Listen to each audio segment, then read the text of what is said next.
नमस्कार दोस्तों, स्वागत है आपका अपने यूट्यूब चैनल सौर्य अकेडमी पे। तो फ्रेंड्स, आज हम लेके आए हैं हिंदी प्रैक्टिस सेट का अगला पार्ट। जिन लोगों का कनिष्ठ सहायक या फिर उत्तराखंड एसआई का एग्ज़ाम है, उनके लिए महत्वपूर्ण होने वाला है। तो चलिए फ्रेंड्स, शुरू करते हैं।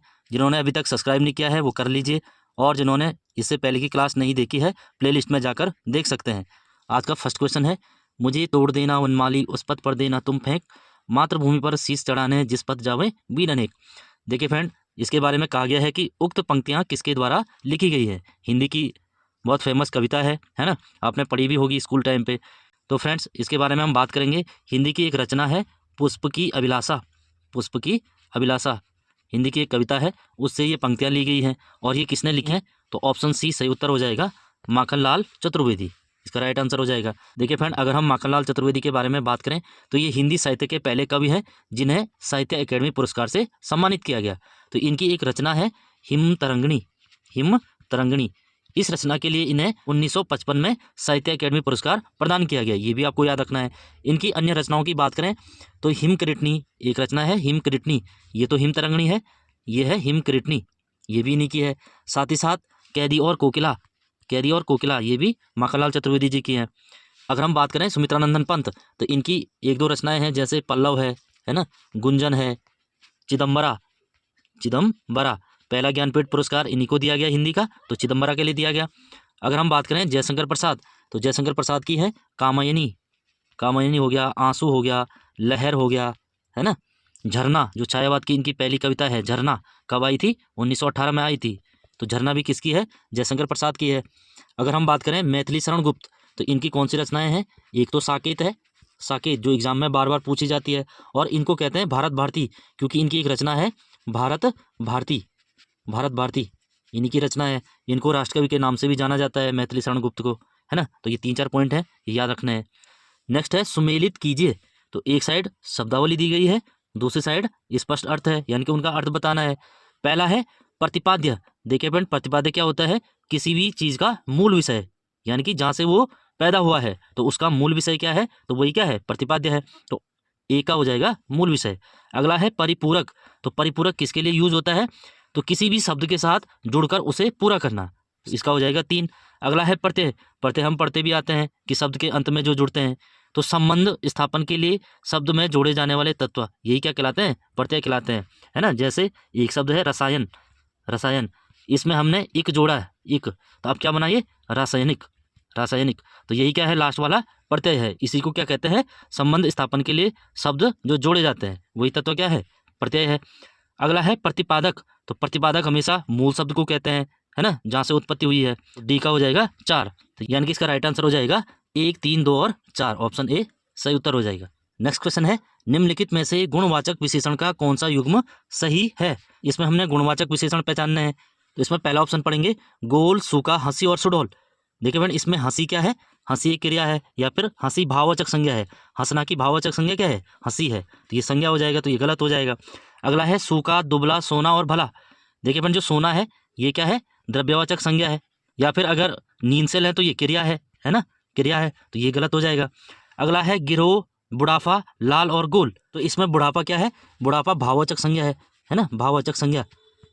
अगला है लाल, अगला, सूखा और भला। तो ऑप्शन डी राइट आंसर हो जाएगा। लाल, अगला, सूखा और भला, ये क्या है? विशेषण शब्द है। नेक्स्ट है शुद्ध वाक्य पहचानिए। पहला है, आज मेरी सौभाग्यवती कन्या का विवाह है। तो यहाँ पर ये गलत हो जाएगा। सौभाग्यवती, सौभाग्यवती शादी के बाद होता है ना, शादी से पहले आयुष्मती। आयुष्मती, आयुष्मती आएगा, ये गलत हो जाएगा। कृष्ण के अनेक नाम हैं, तो ये बिल्कुल सही हो जाएगा, ऑप्शन बी सही उत्तर हो जाएगा। अगला है, मैं दूसरे उत्साह से पढ़ाई में जुट गया। तो दूसरे नहीं, मैं दोगुने उत्साह से, मैं दोगुने उत्साह से पढ़ाई में जुट गया। और लास्ट है, अपना कमाई सब खाते हैं। तो अपना गलत हो जाएगा, अपनी कमाई सब खाते हैं। तो इसका राइट आंसर हो जाएगा ऑप्शन बी, कृष्ण के अनेक नाम हैं। नेक्स्ट क्वेश्चन है, विश्वामित्र का सही संधि विच्छेद है। तो विश्वामित्र कैसे लिखते हैं? विश्व प्लस अमित्र, है ना। विश्व प्लस अमित्र ये शब्द होता है, इसका अ लिया प्लस इसका अ आया, तो इन्होंने क्या बनाया? आ बनाया। पीछे मित्र छूटा, मित्र, और आगे क्या छूटा? विश्व। विश्व कैसा? हलंत। जब ये आ इस पे जुड़ेगा तो ये बना देगा विश्वामित्र, है ना। तो ऑप्शन डी सही उत्तर हो जाएगा, विश्व प्लस अमित्र।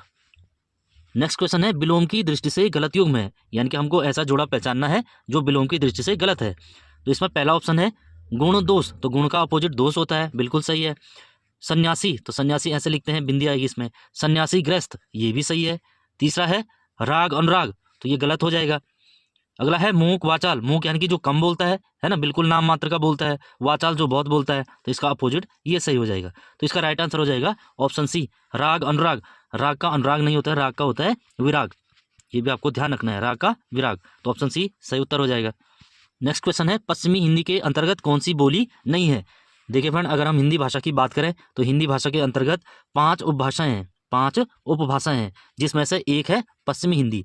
और इस पश्चिमी हिंदी के अंतर्गत भी 5 उपबोलियां हैं। इसके अंतर्गत उपबोलियां हैं 5 हैं। 5 कौन कौन सी हैं? एक तो कौरवी है ना, कौरवी जिसको कहते हैं खड़ी बोली। खड़ी बोली को कौरवी नाम किसने दिया? तो राहुल सांकृत्यायन ने दिया है, ये भी ध्यान रखना है। दूसरा है हरियाणवी, हरियाणवी या फिर इसको कहते हैं बांगरू, है ना, बांगरू कहते हैं। अगर हम तीसरी बात करें तो तीसरी है कन्नौजी, कन्नौजी जो उत्तर प्रदेश के कन्नौज क्षेत्र में बोली जाती है। चौथी है ब्रज भाषा, ब्रज भाषा।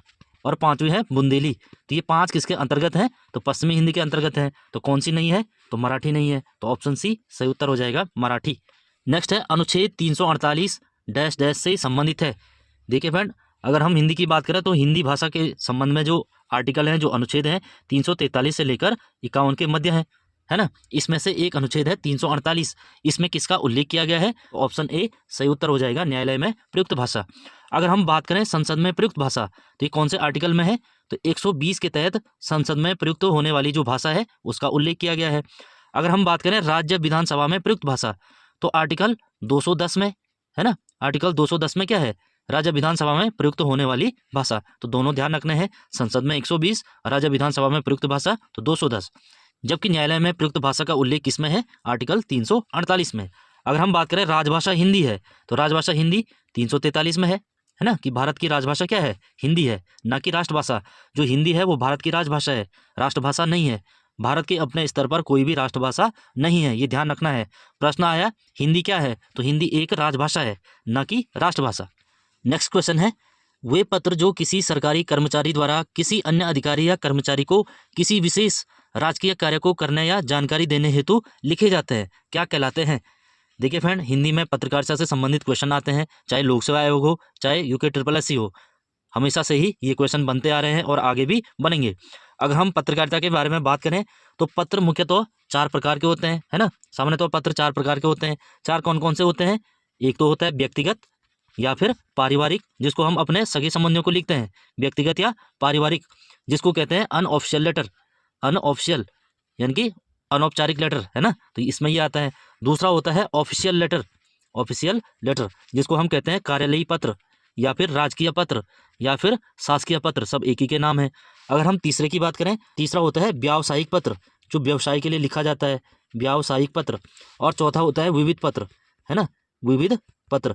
विविध पत्र के अंतर्गत वे पत्र आते हैं जैसे प्रार्थना पत्र हो गया, है ना, आवेदन पत्र हो गया, इस टाइप से जो अन्य पत्र है तो वो विविध पत्र के अंतर्गत आएंगे। तो आपको याद रखना है पत्र कितने होते हैं? सामान्य तो 4 प्रकार के होते हैं। अगर हम बात करें कि सरकारी कर्मचारी किसी अन्य सरकारी कर्मचारी को विशेष राजकीय कार्य को करने या जानकारी देने हेतु लिखता है, तो वो हमेशा कौन सा पत्र होता है? तो कार्यालयी पत्र। ऑप्शन बी सही उत्तर हो जाएगा, कार्यालयी पत्र। क्योंकि सरकारी कर्मचारी कहाँ काम करता है? कार्यालय में करता है ना। टिप्पण, जैसे मैंने बताया था पिछली क्लास में भी, किसी भी मामले को नियमानुसार निपटाना, मामले को नियमानुसार निपटाना, तो वही क्या है? टिप्पण है। आज्ञा पत्र क्या होता है? जो अपने अधीन काम कर रहे हैं उन अधिकारियों को आदेश देने के लिए जो पत्र लिखा जाता है, तो वही क्या है? आज्ञा पत्र है। अर्धशासकीय, जैसे मैंने बताया, अर्धशासकीय क्या होता है? व्यक्तिगत पत्र होता है, पारिवारिक पत्र होता है ना, जो अपने सगे संबंधियों या मित्रों को लिखा जाता है। पत्रकारिता के ऊपर जल्दी एक क्लास लाई जाएगी, उसमें आपको बताया जाएगा कौन सा पत्र क्या है, कौन सा किसे कहते हैं। नेक्स्ट क्वेश्चन है उसके मुख को कोई कमल तो कोई चंद्र कहता है, कौन सा अलंकार, है ना, कौन सा अलंकार बताया जा रहा है? ये अलंकार है, ठीक है। देखिए फ्रेंड, सबसे पहले हम बात करेंगे अलंकार, है ना। अलंकार मुख्यतः 2 प्रकार के होते हैं, एक तो होता है शब्दालंकार और दूसरा होता है अर्थालंकार। शब्दालंकार मैंने बताया था, जब भी काव्य में शब्द के आधार पर अलंकार की पहचान होती है तो उसे शब्दालंकार कहते हैं, और जब भी काव्य की अर्थ के आधार पर पहचान की जाती है तो उसे अर्थालंकार कहते हैं, है ना। तो इसमें पहला है उल्लेख अलंकार। उल्लेख अलंकार क्या होता है? इसमें किसी भी वस्तु का अनेक प्रकार से वर्णन किया जाता है, किसी वस्तु की अनेक प्रकार से व्याख्या की जाती है ना, अलग अलग प्रकार से व्याख्या करना, वही क्या है? उल्लेख अलंकार। अगर इसका उदाहरण देखें तो कोई उसके मुख को कमल तो कोई चंद्र कहता है। मुख एक ही है ना, मुख एक ही है, उसका मुख है, और इस मुख के लिए अलग अलग रूप से व्याख्या की जा रही है ना। कोई क्या कह रहा है, कमल की तरह सुंदर कह रहा है, कोई चांद की तरह सुंदर कह रहा है ना, कोई फूलों की तरह सुंदर कह रहा है। तो एक ही चीज़ की अलग अलग तरीके से व्याख्या करना, वही क्या है, उल्लेख अलंकार। तो इसका राइट आंसर होगा ऑप्शन ए, उल्लेख अलंकार। अगर हम बात करें व्यतिरेक अलंकार, ये क्या होता है, इससे पहले आपको ये समझना पड़ेगा। देखिए फ्रेंड, अलंकार में हमेशा दो चीज़ें होती है, एक तो होता है उपमेय और दूसरा होता है उपमान। उपमेय और उपमान। उपमेय यानी कि जिसकी तुलना की जाए, जिसकी तुलना की जाती है ना, और उपमान होता है जिससे तुलना की जाती है, जिससे तुलना की जाती है। तो व्यतिरेक अलंकार की अगर बात करें तो इसमें क्या होता है, उपमेय को हमेशा उपमान से बड़ा दिखाया जाता है। कैसे, अगर हम इसको उदाहरण के माध्यम से समझें, एक उदाहरण है, उसके यश प्रताप के आगे शशि मलिन और रवि शीतल लागे, रवि शीतल लागे। देखिए फ्रेंड, यहाँ पर अर्थ है उसके, यानी कि कोई व्यक्ति है, उसकी कीर्ति इतनी है कि उसके सामने क्या, शशि मलिन यानी कि जो चंद्रमा है वो मलिन यानी कि धुंधला है ना, धुंधला, और रवि शीतल लगे, रवि यानी कि सूर्य, सूर्य भी क्या लगे, शीतल यानी कि ठंडा लगे। यहाँ पर उस व्यक्ति को इतना महान बताया है, जबकि उस व्यक्ति की तुलना हो रही है किससे, रवि और चंद्रमा से। यहाँ पर उपमेय कौन है, वो व्यक्ति है, जबकि उपमान कौन है, सूर्य और चंद्रमा है। उसकी तुलना चंद्रमा और सूर्य से तो हो रही है, पर उसको बता रहे हैं किससे ज़्यादा, चंद्रमा और सूर्य से। जिसके यश प्रताप के आगे शशि मलिन यानी कि चांद क्या है, धुंधला लागे, और रवि शीतल लागे, रवि क्या है यानी कि सूर्य ठंडा लगे, तो उसकी कीर्ति इतनी है। तो वहाँ पर कौन होता है, व्यतिरेक अलंकार होता है। उपमा में मैंने इससे पहले की क्लास में भी बताया था, उपमा में हमेशा तुलना होती है, तुलना, या फिर पहचानने के लिए सा, सी और से जिस भी काव्य में आए वहाँ पर हमेशा उपमा अलंकार होता है, जैसा, जैसी, जैसे, है ना। रूपक में उपमेय और उपमान को एक ही बताएगा, है ना, सीधे सीधे रूप का वर्णन करेगा। नेक्स्ट क्वेश्चन है, निम्नलिखित में से ही शुद्ध शब्द है, तो शुद्ध शब्द हमको पहचानना है। पहला है तत्कालिक, तो ये गलत हो जाएगा। देखिए फ्रेंड्स, तो सबसे पहले देखना है इसमें कौन सा शब्द है, ये बना है तत्काल से, तत्काल, है ना, तत्काल से बना है। तत्काल में हमने क्या जोड़ा, एक, एक। अब इसको देखेंगे, अगर हमने इस पे एक जोड़ा तो ये क्या हो जाएगा, तात्कालिक, क्या हो जाएगा, तात्कालिक, ऐसे हो जाएगा, है ना। तो पहले क्या था, आ की मात्रा नहीं थी, अब क्या है, आ की मात्रा है ना। अगर यहाँ पहले आ की मात्रा होती तो तब यहाँ हटा देते, किसके बाद, एक लगने के बाद। एक लगने से पहले नहीं थी तो यहाँ बढ़ा दी, तो ये ध्यान रखना है आपको। अगला है द्रष्टव्य, तो द्रष्टव्य ये भी गलत हो जाएगा, द्रष्टव्य ऐसे लिखते हैं, द्रष्टव्य, है ना, दो पे रो की मात्रा आती है। अगला है प्रज्वलित, तो ये भी गलत हो जाएगा, प्रज्वलित ऐसे लिखते हैं, प्रज्वलित, अग्नि प्रज्वलित हुई तो प्रज्वलित ऐसे लिखते हैं। अगला है शोधपरक, तो ऑप्शन डी सही उत्तर हो जाएगा, शोधपरक। नेक्स्ट क्वेश्चन है, भादों का मेंढक होना मुहावरे का अर्थ है। देखिए फ्रेंड, भादों का मेंढक होना मुहावरे का अर्थ है, तो ऑप्शन बी सही उत्तर हो जाएगा, अत्यंत मोटा होना। नेक्स्ट क्वेश्चन है, निम्नलिखित में से वर्तस्य व्यंजन कौन सा है। देखिए फ्रेंड, हिंदी के जो वर्णमाला है ये भी आपको पता होनी चाहिए, कौन सा वर्तस्य व्यंजन है, कौन सा दंत्य है ना, कौन सा द्विगुण है, कौन सा उच्चिप्त है, इस टाइप से एग्जाम में आते हैं क्वेश्चन। तो वर्तस्य व्यंजनों की अगर हम बात करें तो कौन कौन होते हैं, एक तो होता है सौ होता है, दूसरा रॉ होता है, तीसरा लॉ होता है, फिर जौ होता है और नौ होता है। तो ये आपको ध्यान रखना है, वर्तस्य व्यंजन कौन से है, सौ, रॉ, लॉ, जौ, नौ, यानी कि सरल जन, तो ये ध्यान रखना है। तो इसमें से कौन सा है इसमें, तो ऑप्शन ए राइट आंसर हो जाएगा, नौ। अगर हम यो की बात करें तो यो और वो ये क्या होते हैं, अर्धस्वर, अर्धस्वर, यानी कि जो आधा व्यंजन होते हैं आधा स्वर होते हैं, स्वर और व्यंजन के बीच की कड़ी भी कहते हैं इनको। अगर चौ की बात करें तो चौ क्या है, स्पर्श संघर्षी, स्पर्श संघर्षी किसे कहते हैं, जो पूरा चौ वर्ग है उसे कहते हैं, है ना। अगर सौ की बात करें तो ये है ऊष्म संघर्षी, ऊष्म संघर्षी, जो सौ, सौ, सौ और हो है वो किस में आते हैं, ऊष्म संघर्षी में, जबकि जो चौ वर्ग है पूरा चौ, छौ, जो, जो, यो, तो वो स्पर्श संघर्षी में आएगा। नेक्स्ट क्वेश्चन है, संयुक्त स्वर की दृष्टि से कौन सा युग्म सही है। देखिए फ्रेंड, अगर स्वर की बात करें तो स्वर को दो भागों में तोड़ा गया है ना। स्वर कौन कौन से, तो एक तो हो जाएगा मूल स्वर, मूल स्वर, या फिर हर्ष स्वर जो छोटे वाले, हर्ष यानी छोटा। दूसरा होता है दीर्घ स्वर, दीर्घ स्वर जो बड़े वाले हैं, या फिर इन्हीं को कहते हैं संधि स्वर, संधि स्वर। दो टाइप से है। मूल में कौन से आते हैं, तो जो मूल जड़ है कौन कौन से हैं, तो अ, ई, उ और री, तो ये किस में आते हैं, ये मूल स्वर में आते हैं, क्योंकि इनसे सारे स्वर बने हैं। अगर हम दीर्घ स्वर की बात करें तो दीर्घ में कौन से आते हैं, तो दीर्घ में टोटल 7 होते हैं इनको छोड़ के, जैसे आ है, बड़ी ई है, उ, ए, आई, ओ और औ, तो ये किस में आते हैं, ये दीर्घ स्वर में आते हैं या फिर संधि स्वर में आते हैं। संधि क्यों कहते हैं, क्योंकि O plus O, O plus O संधि हो रही है, ये क्या बना, आ, तो इसलिए ये संधि स्वर में आएंगे। जो ए है ई प्लस ओ से बना है, तो ये भी संधि है, ए। इसके बाद जो ये दीर्घ स्वर हैं इनको भी दो भागों में बांटा गया है।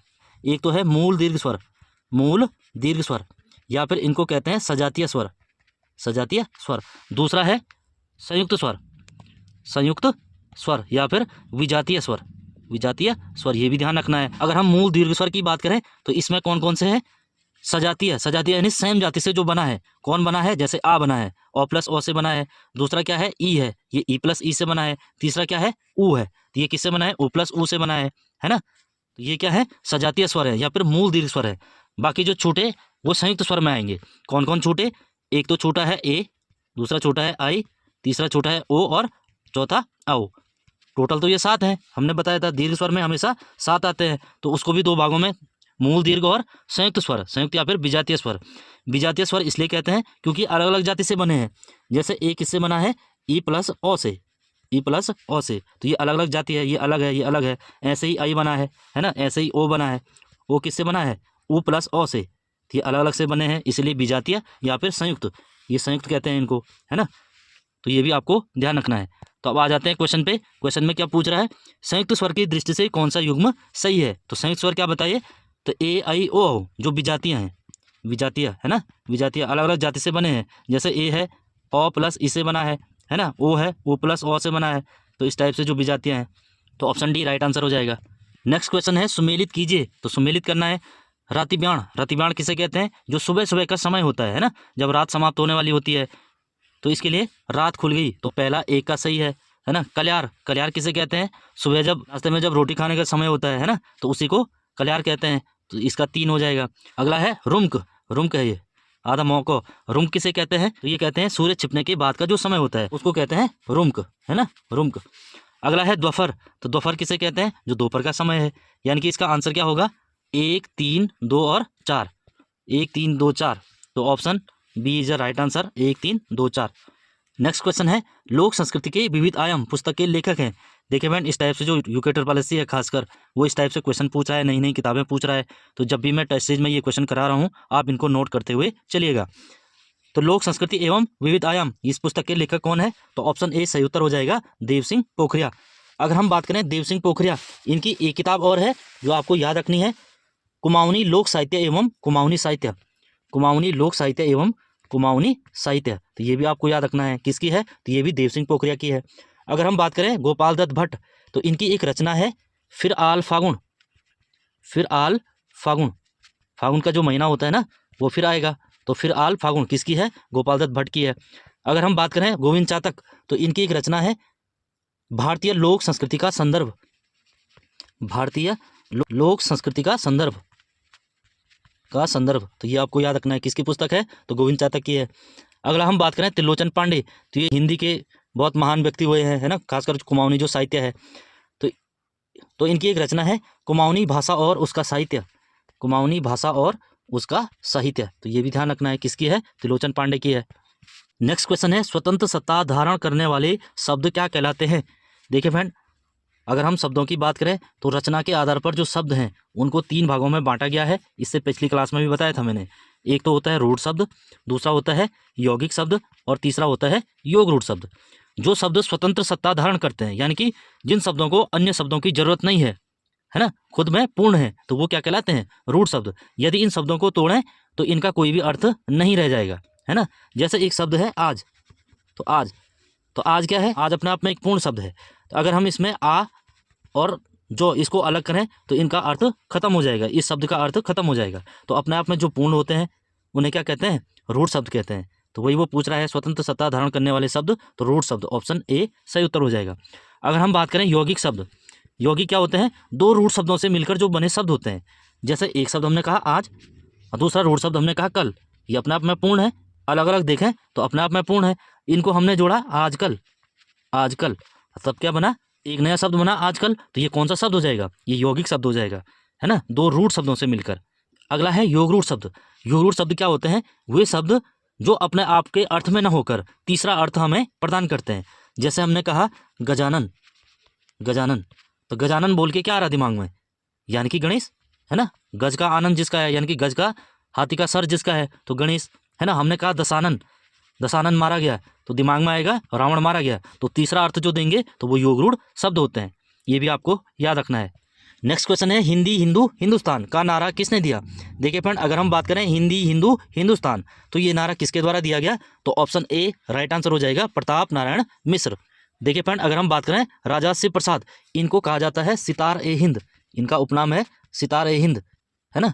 इनके द्वारा जो हिंदी में नुक्ता का प्रचलन है वो भी शुरू किया गया। लिखते हैं ना, नुक्ता किसे कहते हैं, जैसे हमने लिखा कागज, कागज, तो इसके नीचे जो बिंदी होती है ना, क के नीचे ये बिंदी है, यही क्या है, नुक्ता। तो इसका प्रचलन किसने शुरू किया, तो राजा शिव प्रसाद सितारे हिंद द्वारा शुरू किया गया, है ना। तो प्रश्न आएगा हिंदी भाषा में या फिर हिंदी में नुक्ता का प्रचलन किसके द्वारा शुरू किया गया, तो शिव प्रसाद सितारे हिंद द्वारा शुरू किया गया। देखिए बहन, अगर हम बात करें गोपाल स्वामी अयंगर, ये भी एक महत्वपूर्ण व्यक्ति हुए हैं। इनके द्वारा सर्वप्रथम हिंदी को राष्ट्रभाषा बनाने का प्रस्ताव संसद में पेश किया गया था। तो ये भी याद रखना है, सर्वप्रथम हिंदी को राष्ट्रभाषा बनाने का प्रस्ताव किसने पेश किया, तो गोपाल स्वामी अयंगर। अगला प्रश्न है अव्यय के कितने भेद होते हैं। देखिए फ्रेंड, सबसे पहले हम बात करेंगे अव्यय। अव्यय होता क्या है, जिन लोगों को नहीं पता वो लोग ध्यान रखिए।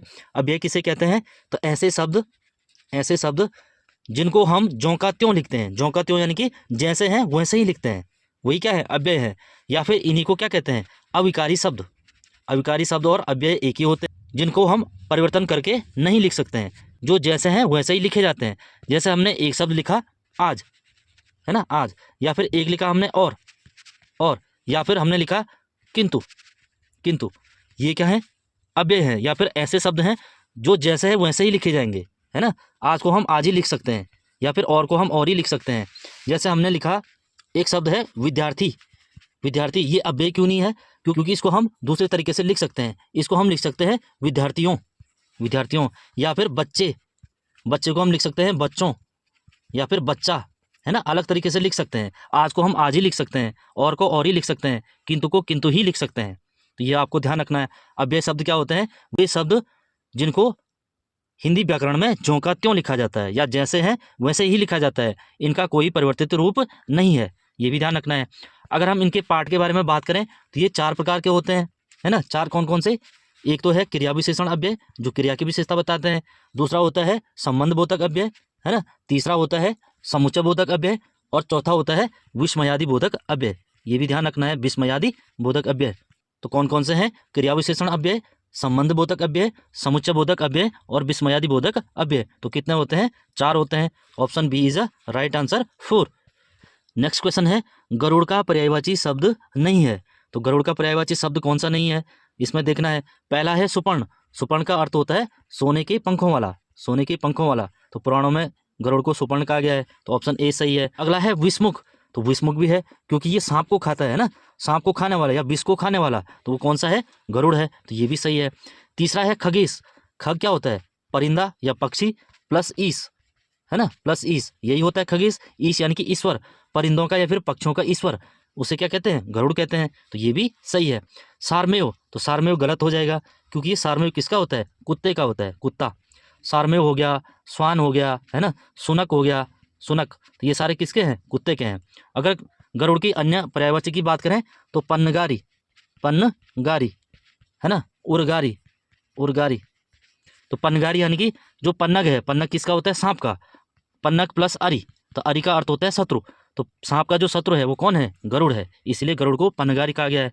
उर्गारी, तो उरग क्या होता है, उरग यानी जो रेंगने वाले जीव हैं यानी कि सांप, प्लस अरि, अरि का अर्थ दुश्मन है, तो उरग का अरि, तो गरुड़ यानी कि उर्गारी। तो फ्रेंड्स, इसको यहीं पर समाप्त करते हैं, मिलते हैं अगली क्लास में। जिन्होंने अभी तक सब्सक्राइब नहीं किया है वो कर लीजिए, साथ ही साथ टेलीग्राम चैनल से जुड़कर इसकी PDF डाउनलोड कर सकते हैं। तो friends, thank you for watching, मिलते हैं अगली क्लास में।